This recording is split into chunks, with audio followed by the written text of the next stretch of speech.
Asalaamu calaykum waraxmatullaahi wabarakaatuh. Soo dhawaada asxaabteeda kusoo dhawaada channelkiina kani Soomaali Sheeko Caruureed. Haddaadan ka mid ahaan asxaabta ugu xirneed kusoo biir adigoo channelka subscribe saaraya gambaleelkana furanaya si sheeko kasta oo cusub ay kuu soo gaarto. Haddaad sheekadaad ka heshay oo ay ku cajabisay laagtiisii waa ii dhiirigelin. Wixii fikradaada kusoo qor qaybta hoose commentiga aniga sida ugu dhaqsiyaha badan kaaga soo jawaabayo. Mahadsanidee. Waqtiyada ka mid ah waxaa magaalo ku noolaa 3 gabdhood oo walaalo ah, kuwaasoo lagu kala magacaabi jiray Ellie, Zoe iyo Aria. Aria oo ahayd gabadha yar ayaa waxay ahayd mid xilli kasta shaqaysa. Aria ayaa waxa ay ahayd gabar aad iyo aad u qurux badan, halka Ellie iyo Zoe ay ahaayeen 2 gabdhood oo foolxumo badan. Ellie iyo Zoe ayaa waxay ka xumaayeen quruxda ay leedahay walaashood ka yar, waxaanay markasta isweydiin jireen halkay ka keentay quruxdani. Ellie iyo Zoe ayaa ahaa qaar xilli kasta ka dhammaysta Aria cuntada. Ariana markii ay aragto in cuntada laga dhamaystay waxba maysan samayn jirin oo waa iska aamusi jirtay.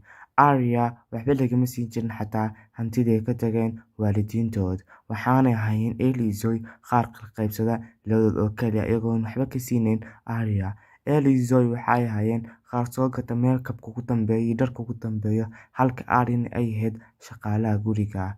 Ellie ayaa waxay u dirsatay Aria inay soo gurto qoryo, halka Zoe ay tiri waan gaajaysanahay ee ii soo kari cunto. Aria ayaa dhahaysa waa si wanaagsan, waxaana soo aadaysaa bannaanka si ay u soo gurto qoryihii loo diray.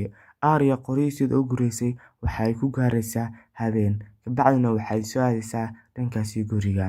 Aria markii kusoo noqoto guriga waxay arkaysaa walaalaheed oo ka dhamaystay cuntada. Aria ayaa waxay dhahaysaa aabbayoyin waan gaajaysanahay maxaa cuntada iga dhamaysateen. Labada walaalood kale ayaa dhahayo alla waan kaa dhamaysanay waana ku olownay, insha Allah beri kuma ilaawi doono, waayo anaga hadda maanta kumaanan xasuusnayn. Aria ayaa dhahayso aabbayoyin aniga hadda waan gaajaysanahay maxaan sameeyaa. Labada walaalood mid ka mid ayaa dhahayso hadda waxaa cuni kartaa reebreebka haddaadan adiga xishoonin, iyaguba waa cunto, reebreebka haddaa cuntina waad ka dhergi kartaa. Mida kale ayaa dhahayso haa reebreebka cun waayo iyaguba waa cunto. Aria waxay ahayd mid seexata qolka maqaasiinka, halka Ellie iyo Zoe ay seexan jireen sariir wanaagsan. Ariana waxay seexan jirtay dhankaasi maqaasiinka. Maalin maalmaha ka mid ah Aria oo soo dhamaysata hawsheeda kuna socota dhankaasi keenta ayaa waxay arkaysaa nin soo dabtay kalluun. Ninka ayaa waxa uu soo qabtay kalluun yariis ah kaasoo aad iyo aad u qurux badanaa. Kalluunka ayaa waxa uu si naxariis leh u fiirinaya Aria isagoo raadinayo qof badbaadiyo. Aria waxay la hadlaysaa ninka waxaanay dhahaysaa fadlan waan ku baryayaa iska sii daa, aniga ayaa ku siinaya lacag, waa uu wanaagsan yahay isaga, waana mid yariis ah waxaad ka cuntid ma laha. Ninka ayaa dhahayo adigu waxaad tahay gabar wanaagsan, wax lacag haysin, aniga ayaa kugu siinaya bilaash ee iska qaado kalluunkani. Aria markii arrinkaas maqasho aad iyo aad ayay u farxaysaa, waxaana u mahadcelinaysaa ninkii siiyay kalluunka, waayo waa markii koowaad ee qof kale wax uu siiyo. Aria iyada oo faraxsan ayaa waxay soo qaadanaysaa kalluunka, waxaana keenaysaa ceel ku dhex yaala keenta, waana ku dhex ridaysaa kalluunka.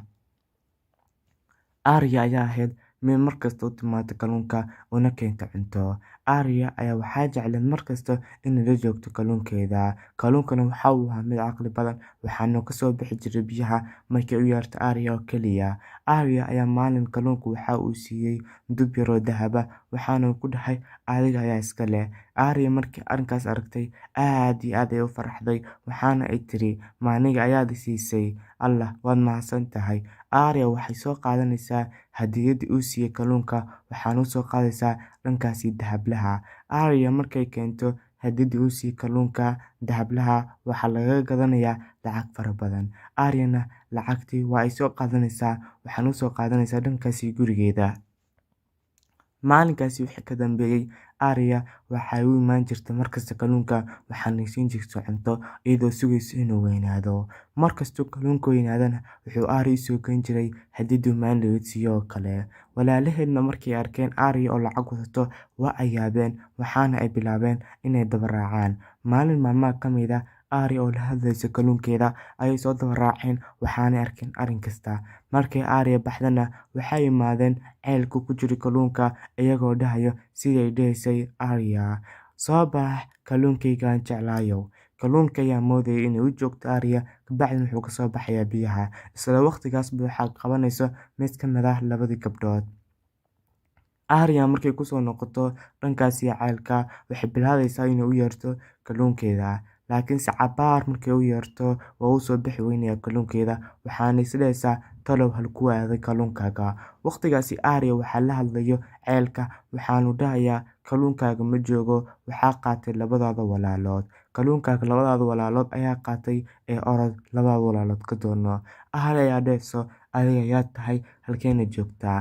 Ceelka ayaa dhahayo anigu waxaan ahay nafta ku jirta ceelkani, kalluunkani waxaa qaatay labadaada walaalood waxaanay ka goosteen waxyaabuu adiga ku keeni jiro oo kale. Kabacdina markii ay ka dhamaysteen waa iska tuureen isaguna waa uu dhintay. Hadda adiga soo dug kalluunkaasi waxaad arki doontaa waxyaaban wanaagsan oo adiga aad haysid. Kabacdi Arya waxay dhahaysaa waa si wanaagsan waxaanay raadinaysaa kalluunkii meesha lagu tuuray. Arya cabaar ay raadinaysaa kalluunka ugu dambeynna waa ay hadlaysaa. Arya kalluunkii waa isoo qaadaysaa waxaanay ku duugaysaa meel u dhow keenta iyadoo ooyeysa. Arya kalluunka ay duugtay waxa uu isku bedelayaa geed aad iyo aad u weyn kaasoo leh midho dahabi ah. Arya markay arrinkaas aragto waa ay farxaysaa waxaanay ka ag dhisanaysaa geedkaas guri yar si ay uga ilaashato dadka kale. Arya ayaa ahayd mid xilli kasta waraabisato geedkeeda. Maalmo ka bacdina warkii waxa uu gaaray labadii walaalood ee xumaa waxaana u yimaadeen Arya iyagoo ku dhahayo Arya waxaan maqalnay inaad yeelatay geedkani, wax walba adiga leedahana aniga ayaa iska leh, keen geedka anaga ayaa iska leh. Arya ayaa dhahayso maalin waxaad iga disheen kalluunkaygaan jeclaa ee ii daaya geedkayga waan idin baryayaa. Labada walaalood ayaa dhahayo maya kuma daynayno annagana soo sii dhaqso geedkani. Maya Arya maya na sii geedka. Arya ayaa dhahayso geedkayga idinma siinayo. Waqtigaasi meesha waxaa imaanayo boqorkii meesha ka talinayay waxaana uu dhahayaa soo qabta labadan walaalood ee aadka u xun. Markaas labadii walaalood inta ay naxaan waxay u ordayaan dhankaasi gurigooda. Boqorkii ayaa wuxuu kasoo degayaa faraskiisa waxaana uu la hadlayaa gabadhii Arya ahayd isagoo dhahayo aniga waxaa la dhahaa boqor James. Arya ayaa dhahayso aniguna waxaa la dhahaa Arya. Kabacdina James iyo Arya waxa ay bilaabayaan inay asxaabaan ama saaxiib ay noqdaan. James waa mid xilli kasta u yimaada Arya waxaanay ahaayeen qaar isla sheekaysta shaqadana isla qabta. James ayaa ugu dambeyn waxa uu sheeganayaa Arya inuu jacayl u qaaday waxaana uu ku dhahayaa markuu guursadaa oo ma iga aqbalaysaa guur oo ma ii raacaysaa dhankaasi boqortooyada. Arya ayaa dhahayso haa waan kuu raacayaa oo waan jeclaan lahaa laakiinse geedkani ma u qaadan karaa dhankaasi boqortooyada. James ayaa dhahayo haa waa u qaadan kartaa. Arya geedkeedii waxaa loo keenayaa boqortooyada waxaana ahayd mid xilli kasto boqortooyada si farxad leh ku joogta. Laakiinse maalmo ka bacdi magaaladii Arya ninkeedu xukumi jiray waxa ay noqotay mid abaar xun ka dhacda. Abaartiina waxa ay saameysay labadeeda walaalood. Labada walaaloodna waxa ay noqdeen qaar gaajaysan oona waxba haysan. Arrinkii oo dhan boqorku waxa uu sheegayaa gabadhii Arya ahayd waxaanu dhahayaa hadda maxaan sameynaa. Arya ayaa dhahayso waa si wanaagsan waan soo fikirayaa ee waqti yar i sii. Arya ayaa bilaabayso inay soo fikirto. Cabaar marka ay soo fikirto Arya waxa ay u imaanaysaa geedkii saaxiibka la ahayd waxaanay dhahaysaa geedihow maxaan sameeyaa bal ii sheeg. Geedka ayaa dhahayo walaalaha caawi hadday wax hore kugu sameeyeen iska ilow waayo hadda lama joogo wixii hore sameynayeen. Hadda waa ay dhibaataysan yihiin ee caawi walaalaha. Arya ayaa dhahayso haa waa inaan caawiyo walaalahay waayo waxa ay ka mid yihiin dadkaan u taliyo. Walaalahay waan caawinayaa wixii hore igu sameeyeenna waan iska daynayaa. Geedka ayaa xilligaasi wuxuu soo saarayaa cambiyaal fara badan iyo rooti fara badan waxaana uu dhahayaa qaada cuntadan waxaana ku caawisin dadka masaakiinta ah.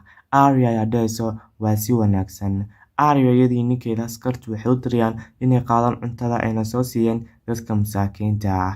Aryana walaalaheed way u imaanaysaa waxaanay dhahaysaa abaayoyin iska ilooba wixii hore ay dhacay, aniga hadda waxba idinma hayo. Intaas wixii ka dambeeyana saddexdii walaalood waxay noqonayaan qaar asxaab ah. Magaaladiina waxaa ka da'ayo roob aad iyo aad u weyn, wax walbana waxay ku soo noqonayaan sidii hore ay ahaayeen. Arya iyo Jamesna waxay u xukumayaan boqortooyada si cadaalad ah. Arya iyo Jamesna noloshoodii dambe waxay ku noolaanayaan nolol farxad badan. Asxaabay maanta sheekadeena halkaas ayay inoogu eg tahay. Asxaabay su-aashiina hore si wanaagsan eed uga soo jawaabteen. Su-aasheena maantana waxa ay tahay waxaad sheegtaa orod ku-xigeenkii uu dhalay Nabi Maxamed sallallahu calayhi wasallam. Haddaad taqaan jawaabta su-aasha ku soo qor jawaabtaada qaybta hoose ee kommentiga. Haddaadan aqoon waxaad fasax u tahay inaad soo weydiisid dadka kaa waaweyn ama walaalaha. Markaad heshid jawaabta saxdana nagula wadaag jawaabtaada qaybta hoose ee kommentiga. Waxaan dhammaantiin idin rajaynayaa inaad uga soo jawaabtiin su-aasha sida tii hore oo kale. Waxaan idin wada leeyahay nasiib wanaagsan.